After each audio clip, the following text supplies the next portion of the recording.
구약성경 레위기 1장 1절부터 17절 말씀 제가 받들어 읽겠습니다. 여호와께서 회막에서 모세를 부르시고 그에게 말씀하여 이르시되 이스라엘 자손에게 말하여 이르라. 너희 중에 누구든지 여호와께 예물을 드리려거든 가축 중에서 소나 양으로 예물을 드릴지니라. 그 예물이 소의 번제이면 흠없는 수컷으로 회막 문에서 여호와 앞에 기쁘게 받으시도록 드릴지니라. 그는 번제물의 머리에 안수할지니 그를 위하여 기쁘게 받으심이 되어 그를 위하여 속죄가 될 것이라. 그는 여호와 앞에서 그 수송아지를 잡을 것이요 아론의 자손 제사장들은 그 피를 가져다가 회막 문 앞 제단 사방에 뿌릴 것이며 그는 또 그 번제물의 가죽을 벗기고 각을 뜰 것이요 제사장 아론의 자손들은 제단 위에 불을 붙이고 불 위에 나무를 벌려놓고 아론의 자손 제사장들은 그 뜬 각과 머리와 기름을 제단 위에 불 위에 있는 나무에 벌려놓을 것이며 그 내장과 정강이를 물로 씻을 것이요 제사장은 그 전부를 제단 위에서 불살라 번제를 드릴지니 이는 화제라 여호와께 향기로운 냄새니라.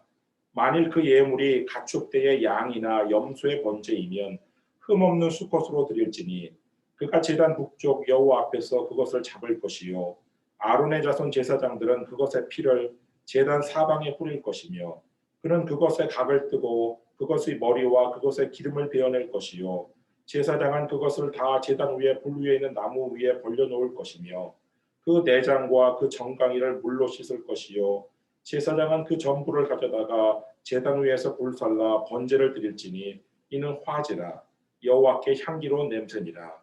만일 여호와께 드리는 예물이 새의 번제이면 산비둘기나 집비둘기 새끼로 예물을 드릴 것이요 제사장은 그것을 제단으로 가져다가 그것의 머리를 비틀어 끊고 제단 위에서 불사르고 피는 제단 곁에 흘릴 것이며 그것의 모이 주머니와 그 더러운 것은 제거하여 제단 동쪽 재 버리는 곳에 던지고 또 그 날개 자리에서 그 몸을 찢되 아주 찢지 말고 제사장이 그것을 제단 위에 불 위에 있는 나무 위에서 불살라 번제를 드릴지니 이는 화제라 여호와께 향기로운 냄새니라. 매주 레위기로 설교를 하면 교인 수가 자연스럽게 줄어들 것이라는 농담이 있어요. 그만큼 이 레위기는 교인들에게 사랑받지 못하는 책이죠. 레위기에 나오는 제사들은 왜 그렇게 복잡한지 읽어도 잘 이해가 되지 않고 또 때로는 우리가 신약 시대에 살고 있는 우리가 왜 이렇게 굳이 구약의 제사들을 알아야 하나라는 의문과 회의가 들기도 하죠. 그렇지만 신약을 바르게 이해하려면 구약을 아셔야 돼요. 특히 신약 속에 레위기라는 별명을 가진 히브리서를 이해하려면 이 레위기를 반드시 알아야 돼요.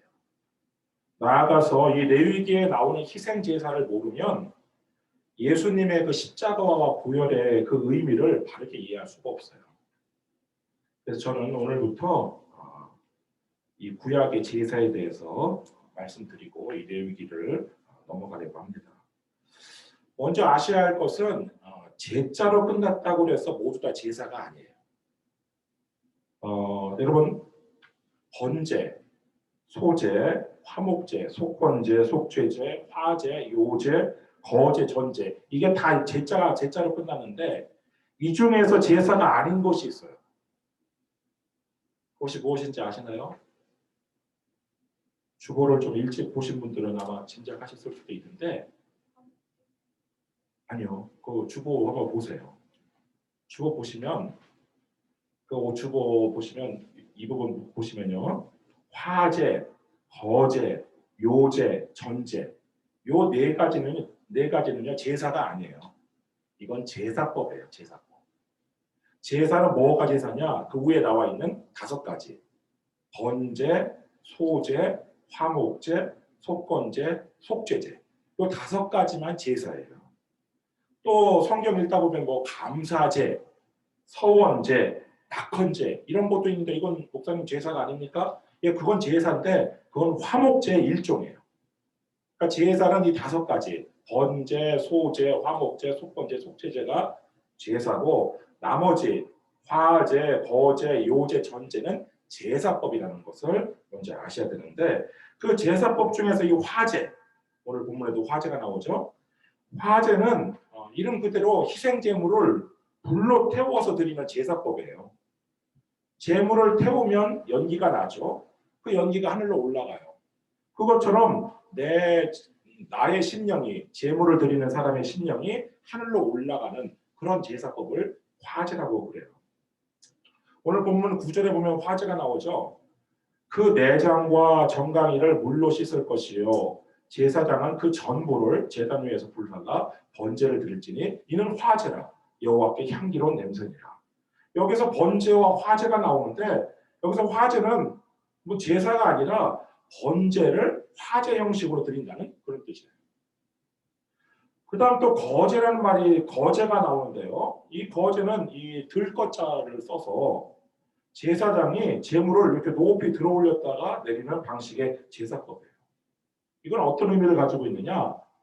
하나님께서 제물을 받으시고 도로 제사장의 몫으로 베푸시는 것을 의미해요.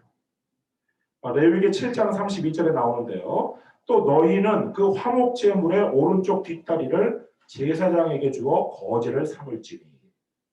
여기서 또 보면은 화목제 그리고 거제 이렇게 나오는데요. 이 거제가 별개의 제사가 아니라 화목제로 드리는 제물의 오른쪽 뒷다리를 그 오른쪽 뒷다리는 제사장의 몫이에요.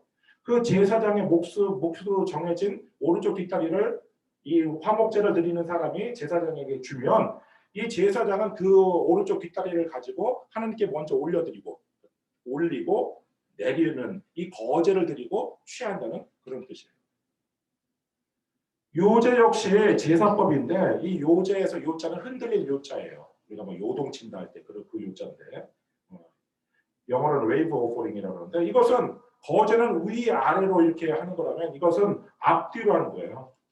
앞뒤로 흔드는 건데 어떻게 앞뒤로 흔드냐? 제물을 이 제단은 하나님을 상징하는 거예요. 제단을 향해서 내밀고 다시 제사장 자신을 향해서 이렇게 앞뒤로 이렇게 흔드는 그런 의식의 그런 제사법이 바로 요제인데 역시 거제와 같이 하나님께 먼저 드리고 그 다음에 하나님께서 다시 주시는 것을 받는다. 그런 의미를 가지고 있어요. 그래서 레위기 7장 29절 30절에 보면은 이스라엘 자손에게 말하여 이르라 화목제물을 여호와께 드리려는 자는 그 화목제물 중에서 그의 예물을 여호와께 가져오되 여호와의 화제물은 그 사람이 자기 손으로 가져올지니 곧 그 제물의 기름과 가슴을 가져올 것이요 제사장은 그 가슴을 여호와 앞에 흔들어 요제를 삼고 그 구절에 보면은 세 가지 제자로 끝나는 게 나와요. 화목제, 화제, 요제. 근데 여기서 요제는 화제와 같이 제사가 아니에요. 화목제를 드리는 사람이 하나님의 몫으로 기름과 가슴을 가져오면 이 기름은 화제로 하나님께 불살라서 태우고 그 가슴은 요제로 이 제사장의 몫으로 드리면 이 제사장은 그 가슴을 화목제물의 가슴을 가지고 제단을 향해서 앞으로 내밀었다가 자신을 향해서 이렇게 앞뒤로 흔드는 이 요제를 드린 다음에 취한다는 그런 뜻이에요. 그다음 마지막 전제. 이 전제는요. 그 제물에다가 포도주, 뭐 기름, 피 이런 것들을 이렇게 붓는 제사법이에요. 우리 조선의 제사에서도 왜 제주라는 게 있잖아요. 제사 들 때 술이 함께 따르는데 이 전제라는 것은 바로 그런 술을 포도주나 뭐 기름이나 뭐 이렇게 그 피라든가 이런 것들은 제물에 붓는 거예요. 그 레위기 23장 13절에 이 전제가 나오는데요. 그 소제로는 기름 섞은 고운 가루 10분의 2 에바를 여호와께 드려 화제로 삼아 향기로운 냄새가 되게 하고 전제로는 포도주 4분의 1 흰을 쓸 것이며 그 구절에 소제가 나오고 화제가 나오고 전제가 나오는데 여기서 전제는 화제와 같이 제사가 아니라 제사법이에요. 무슨 얘기냐? 소제를 화제와 전제 형식으로 드린다는 거예요. 어떻게 드려요? 먼저 곡식제물을 불로 태워서 드리고 화제죠. 그 다음에 포도주를 거기다 붓는다는 거예요. 전제죠. 그래서 소제를 화제와 전제 형식으로 드린다 이런 것이죠. 그래서 이 네 가지 화제, 거제, 요제, 전제는 이건 제사가 아니고 제사법. 제사는 번제, 소제, 화목제, 속건제, 속죄제 이 5가지가 제사. 그래서 요거를 앞자리만 따서 번, 소, 화, 속, 소 요것만 제사다라고 생각하시면 돼요. 근데 이 중에서 가장 오래되고 가장 중요한 제사가 바로 번제예요. 이 번자는 구울 번자예요. 영어로 burnt offering. 말 그대로 그냥 태워 드리는 건데 동물의 가죽을 제외하고는 모든 부위를 굽고 태워서 드리는 제사가 이 번제예요. 이 번제의 역사는요. 아담과 하와 시대까지 거슬러 올라가요. 아담의 2번째 아들 아벨이 드린 제사가 바로 이 번제인데요. 창세기 4장 4절에 보면은 아벨은 자기도 양의 첫 새끼와 그 기름으로 드렸더니 여호와께서 아벨과 그의 제물을 받으셨으나 가인은 아담의 첫 번째 아들 가인은 농사꾼이었어요. 그리고 둘째 아들 이 아벨은 양을 치는 목자였었는데 이 추수 감사를 하나님께 이 가인이 드릴 때에 아벨도 자기는 비록 추수를 하지는 않았지만 양을 하나님께서 주신 그 양의 새끼하고 기름을 가지고 하나님께 드렸어요. 기름을 드린 이유는 오늘날과 달리 고대에는 이 어떤 그 짐승 중에서 가장 귀한 부위가 기름이었어요. 그래서 그 가장 귀한 것을 하나님께 바친다는 의미가 있죠.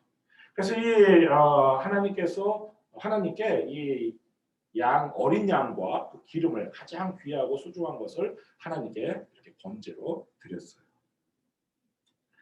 그렇지만 성경에서 번제라는 단어가 가장 최초로 등장한 것은 노아의 번제인데 홍수 이후에 노아가 방주에서 나온 다음에 하나님께 번제를 드렸어요. 창세기 8장 20절 말씀 보면은 노아가 여호와께 제단을 쌓고 모든 정결한 짐승과 모든 정결한 새 중에서 제물을 취하여 번제로 제단에 드렸더니 홍수 때 하나님께서 홍수에서 건져주신 것 참 감사하죠.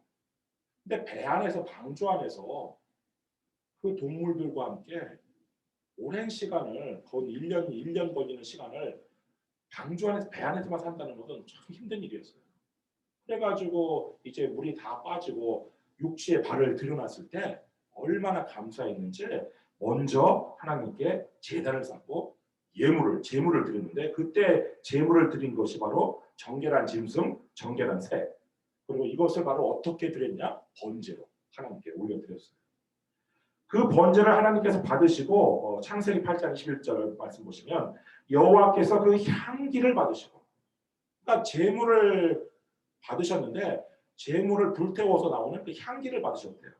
향기를 받으시고 그 중심에 이르시되 내가 다시는 사람으로 말미암아 땅을 저주하지 아니하리니 그러면서 노아와 무지개 언약을 체결하셨어요. 그 다음 번제에 관한 기록이 아브라함이 모리아 산에서 이삭 대신 순양을 드린 그 기록인데요. 하나님께서 아브라함이 이해할 수 없는 정말 말도 안 되는 명령을 내리세요. 창세기 22장 1절부터 2절 말씀 보면은 그 일 후에 하나님이 아브라함을 시험하시려고 그를 부르시되 아브라함아 하시니 그가 이르되 내가 여기 있나이다. 여호와께서 이르시되 내 아들 내 사랑하는 독자 이삭을 데리고 모리아 땅으로 가서 내가 네게 일러준 한 산 거기서 그를 번제로 드리라. 아니 지금 아브라함에게 눈에 넣어도 아프지 않을 그런 외아들 그 사랑하는 외아들을 번제로 바치라는 거예요. 이런 말도 안 되는 명령이 어디 있어요. 그런데 아브라함은 놀랍게 그 명령에 순종했어요. 그래서 모리아산을 데리고 가서 제단을 쌓고 아들 이삭을 결박해서 그 위에 올려놨어요. 그리고 불을 칼로 찔러서 죽이려고 하는 찰나에 하나님께서 네가 이제서야 믿음을 가지고 있음을 내가 알았다. 그러니까 이건 하나님의 테스트예요. 우리가 말도 안 되는 하나님의 명령을 들을 때요. 그거는 하나님께서 그 명령을 순종하지 않는지 보는 일종의 테스트라고 보시면 돼요. 그 테스트에 합격을 해서 결국 실제 제물로 바쳐진 것은 이삭이 아니라 나무 수풀에 뿔이 걸려있는 어떤 순양이었어요. 창세기 22장 13절 말씀 보면은 아브라함이 눈을 들어 살펴본즉 한 순양이 뒤에 있는데 뿔이 수풀에 걸려 있는지라 아브라함이 가서 그 순양을 가져다가 아들을 대신하여 번제로 드렸더라. 그 다음에 이제 출애굽기에서 또 번제가 나오는데 그것은 모세가 시내산 언약을 체결하기 전에 번제를 드려요. 출애굽기 24장 4절부터 6절 말씀 보시면 모세가 여호와의 모든 말씀을 기록하고 이른 아침에 일어나 산 아래에 제단을 쌓고 이스라엘 12지파대로 12기둥을 세우고 이스라엘 자손의 청년들을 보내어 여호와께 소로 번제와 화목제를 드리게 하고 모세가 피를 가지고 반은 여러 양푼에 담고 반은 제단에 뿌리고. 출애굽기의 번제에서는요 피가 드디어 피가 나와요. 피를 이 제단에 뿌리고 백성에게도 뿌려요. 그리고 이 번제를 누가 드렸느냐? 이스라엘 자손의 청년들이 드렸대요. 아론이나 모세나 아론이나 뭐 레위 지파가 드린 것이 아니라 이스라엘 자손의 청년들이 드렸대요. 이런 식으로 레위기 이전의 번제는요 사실 형식이 없었어요. 그냥 불에 태워 드린다. 그래서 향기를 하나님께 드린다, 바친다. 뭐 감사의 뜻으로 하나님께 순종하는 의미로 하나님께 언약을 체결한다는 의미로 그렇게 드렸다는 것만 나오는데 오늘 본문에서는 이제 하나님께서 번제의 형식을 구체적으로 이렇게 드려라라고 구체적으로 정해 주셔요. 먼저 하나님께서 회막에서 모세를 부르시죠. 1절 말씀 보시면 여호와께서 회막에서 모세를 부르시고 그에게 말씀하여 이르시되. 전에는 어디서 모세를 부르셨어요? 시내산에서 모세를 부르셨어요. 근데 이제는 이스라엘 백성들이 하나님의 명령대로 성막을 만든 다음에는 이제 하나님께서 그 회막에 거주하세요. 그리고 그 회막에서 모세를 부르셔서 말씀하시는데 뭐라고 말씀하시느냐? 2절 이스라엘 자손에게 말하여 이르라. 너희 중에 누구든지 여호와께 예물을 드리려거든 가축 중에서 소나 양으로 예물을 드릴지니라. 여기 보면요 하나님께서 너희 중에 누구든지 여호와께 번제를 드리려거든 이렇게 말할 수밖에 계시지 않아요. 너희 중에 누구든지 여호와께 예물을 드리려거든 이렇게 말씀하고 계세요. 이 말씀은 번제의 성격이 무엇인지를 알려주는 거예요. 번제라는 것이 하나님께 예물을 드리는 예물이라는 거예요. 예물. 전에는 예물로 뭘 드렸죠? 출애굽기에서는 예물로 금과 은과 노를 드렸어요. 그 금과 은과 노를 모세 앞에 갖다 바쳤어요. 이것으로 하나님께 예물을 드렸어요. 그런데 이제는 무엇로 예물을 드리라고 하시냐면 가축으로 예물을 드리라는 거예요. 그런데 가축 중에서도 소나 양같이 정결한 짐승을 드리라는 거예요. 그러면 그 예물을 향기로운 냄새로 바꾸어서 하나님께 올려드리는 것, 이것이 바로 번제라는 것이죠. 그리고 하나님께서 정하신 번제의 그 절차가 나오는데 3절 말씀 보시면 그 예물이 소의 번제이면 흠없는 수컷으로 회막 문에서 여호와 앞에 기쁘게 받으시도록 드릴지니라. 그러니까 만약에 내가 형편이 넉넉해서 내가 소를 하나님께 예물로 드려야지 하면은 소 중에서 어떤 소를 하나님께 예물로 드려야 되냐면 흠이 없는 수컷. 그것을 회막 문간으로 끌고 와서 하나님께 예물로 바치는 거예요. 여기서 중요한 것이 예물이 무흠해야 한다는 거예요. 말라기 시대 이스라엘 백성들은요 하나님께 흠이 있는 예물을 바쳤어요. 그래서 하나님께 책망을 듣는데요. 말라기 1장 8절 말씀 보시면 만군의 여호와가 이르노라. 너희가 눈먼 희생 제물을 바치는 것이 어찌 악하지 아니하며 저는 것 병든 것을 드리는 것이 어찌 악하지 아니하냐. 이제 그것을 너희 총독에게 드려보라. 그가 너를 기뻐하겠으며 너를 받아주겠느냐. 당시 백성들은요 눈먼 짐승, 쩔뚝거리거나 병든 짐승, 총독에게도 바치지 못하는 것을 하나님께 바쳤어요. 예물이라고. 심지어요 남의 짐승을 훔쳐다 바치기까지 했어요. 자기 것이 아까우니까. 말라기 1장 13절 말씀 보시면 만군의 여호와가 이르노라. 너희가 또 말하기를 이 일이 얼마나 번거로운고 하며 호숨치고 훔친 물건과 저는 것, 병든 것을 가져왔느니라. 너희가 이같이 봉헌물을 가져오니 내가 그것을 너희 손에서 받겠느냐? 이는 여호와의 말입니다. 백성들은요, 당 말라기 시대 백성들은 하나님께 예물 드리는 일을 아주 귀찮고 실증나는 일로 여겼어요. 그리고 굉장히 아깝게 여겼어요. 그래서 남의 옆집에 밤에 몰래 가서 남의 집을 훔쳤다 갖다 바치고 쩔뚝거려서 쓸모가 없는, 가치가 없는, 또 병들어 죽을 것 같은 그런 짐승을 봉헌물이라고 하나님께 갖다 바쳤어요. 성소 입구로 가지고 왔어요. 그런데 제사장은 그런 예물을 받지 않아야 되는데 이 제사장부터 타락해가지고 그런 제물을 그냥 받는 거예요. 나중에 보면 이제 좀 이따 나와요. 왜 그런 제물까지도 받았을까? 하나님께서는요, 그 같은 더러운 예물을 받지 않으실 뿐만 아니라 그런 예물을 바치는 자에게 저주를 드리겠다고 말씀하세요. 말라기 1장 14절 말씀 보시면 짐승떼 가운데에 수컷이 있거늘 그 서원하는 일에 흠이 있는 것으로 속여 내게 드리는 자는 저주를 받으리니 나는 큰 임금이요 내 이름은 이방 민족 중에서 두려워하는 것이 됩니다. 만군의 여호와의 말입니다.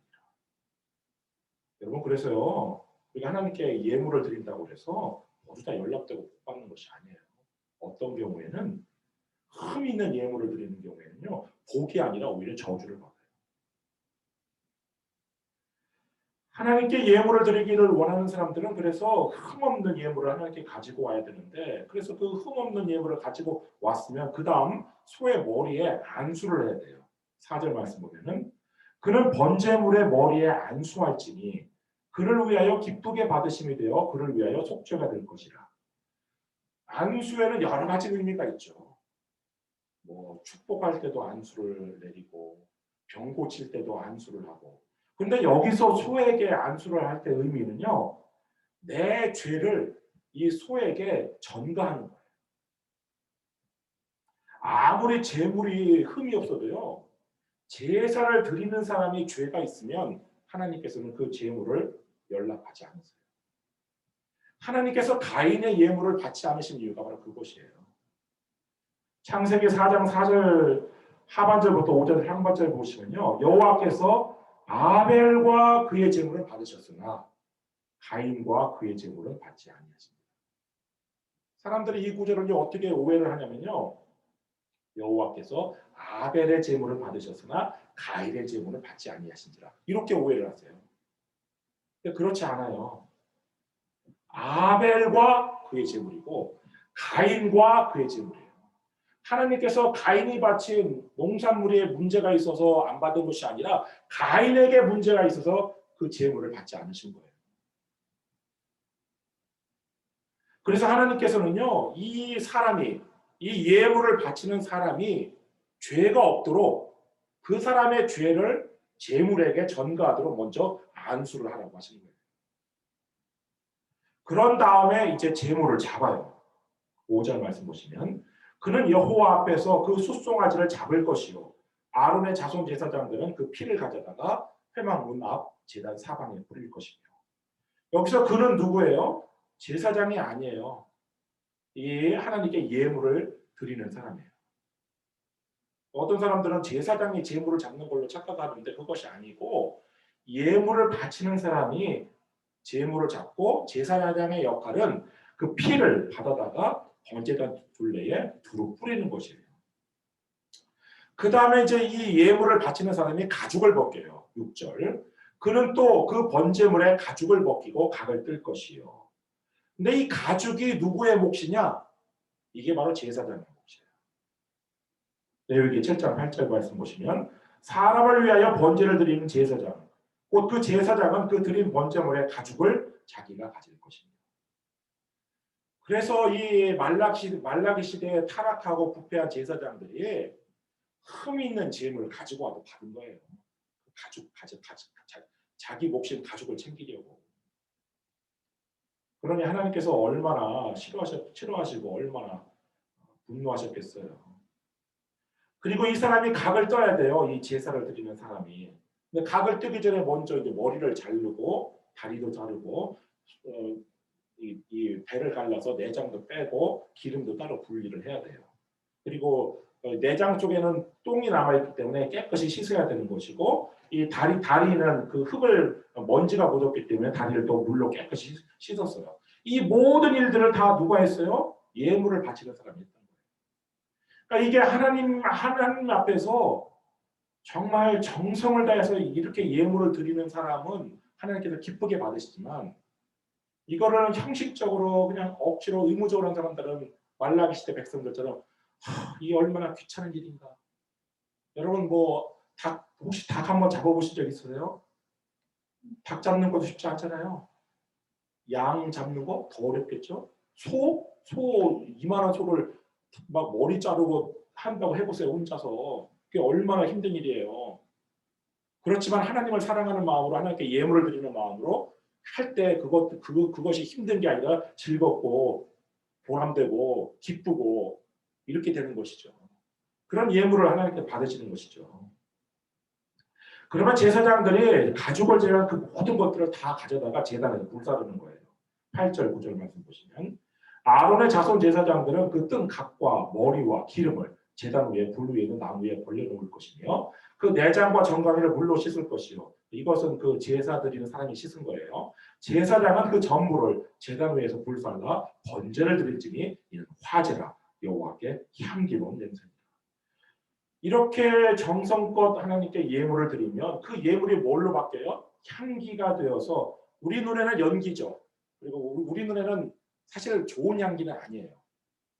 저희 예전에 제가 한국에 있던 교회에서 저희 중고등부 우리 전도사님이 아이들한테 이 레위기를 가르치면서 이게 옳다 그르다는 윤리적으로 옳다를 떠나서 이 번제를 염소를 가지고 실제로 이렇게 수련회 가서 그런 거를 한번 하신 적이 있어요.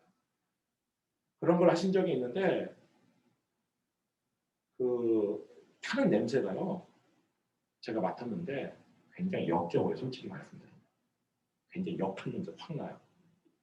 그런데 하나님께는요. 이게 향기로운 냄새라는 거예요. 하나님께서 향기로운 냄새로 받으셔서 이제 그 향기로운 냄새를 받으시고 이 노아에게 무지개 언약을 세워준 것처럼 복을 내리신 것처럼 생육하고 번성하라는 복을 내리신 것처럼 이 예물을 받으시고 이제 하나님께서 복을 내려주시는 것이죠. 양과 염소를 예물로 드리는 방법도 비슷해요. 그리고 구약에서는요, 신약에서는 우리가 양하고 염소는 예수님의 비유 중에서 양으로 분류된 사람들은 영생에 들어가고 염소로 분류된 사람들은 영권에 들어가서 양과 염소는 서로 상대되는 것으로 이렇게 생각하는데 구약에서는 양하면 그냥 그 속에 염소도 포함되는 거예요. 그러니까 양하고 염소는 같이 들어가는 것이고 근데 소도 드릴 형편도 안 되고 양 한 마리도 없어요. 너무 가난해서 찢어지게 가난해서 그런 경우에는 하나님께서 새를 드리라고 하셨어요. 새 중에서 비둘기를 드리라고 했는데 집에서 키우는 집비둘기를 드리면 되는데 이 집비둘기도 없어요. 그냥 너무 얼마나 가난한지 찢어지게 가난한지 아무것도 드릴 게 없어요. 그런 사람들에게도 하나님께 예물을 드릴 수 있는 기회를 주신 것이 바로 뭐냐? 그럼 산에 가서 산비둘기라도 잡아다가 그걸로 드려라.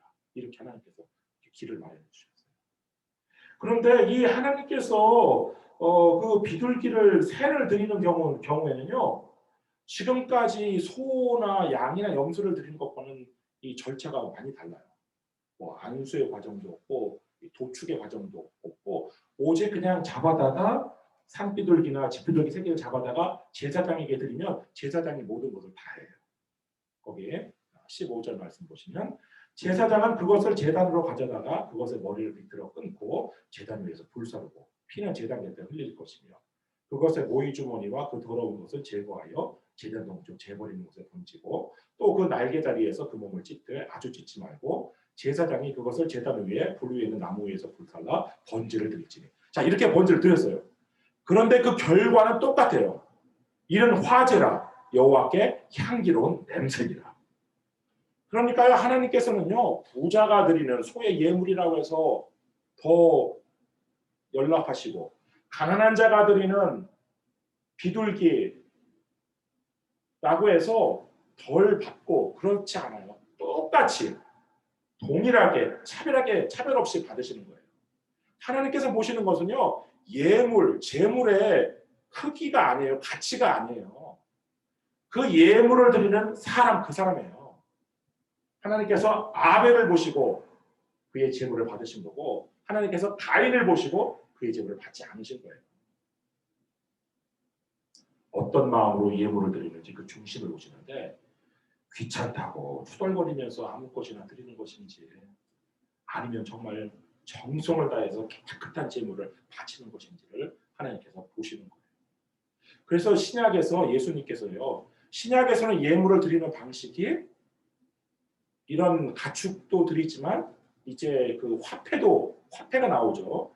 화폐도 드리잖아요. 예수님께서 성전에 화폐를 어떻게 예물을 드려요? 성전 앞에 있는 그 헌금함에다가 이제 화폐를 드리는데, 부자들은 그냥 어마어마한 금액을 거기다 넣었어요. 헌금함에다. 예수님이 지켜보고 있어서 그런지는 모르겠지만. 그런데 한 가난한 과부가 터득 오더니 두 렙돈, 정말 하찮은, 정말 참새 한 마리도 살 수 없는 그 두 렙돈을 거기다 집어넣었잖아요. 그런데 예수님께서 그 가난한 과부의 헌금이 가장 많이 했다라고, 가장 최고의 가치로 인정하시잖아요. 그래서 우리는 재물을 어떤 걸 얼마만큼 드리냐, 이게 중요한 게 아니에요. 뭐 집 한 채를 드렸어도 그것이 흠이 있는 것이면 오히려 복이 아니라 저주를 받는 것이고, 두 렙돈, 이 과부의 두 렙돈처럼 그냥 2센트를 드렸어도, 2달러를 드렸어도 그 속에 정말 나의 정성과 나의 온 마음이 다 들어가 있으면, 그리고 내가 평소에 행실을 올바르게 했으면 그 예물은 하나님께서 기쁘게 받으시는 것이죠. 여러분의 예물이 하나님께서 연락하실 만한 향기로운 예물이 되기를 주님의 이름으로 축원합니다. 기도하겠습니다.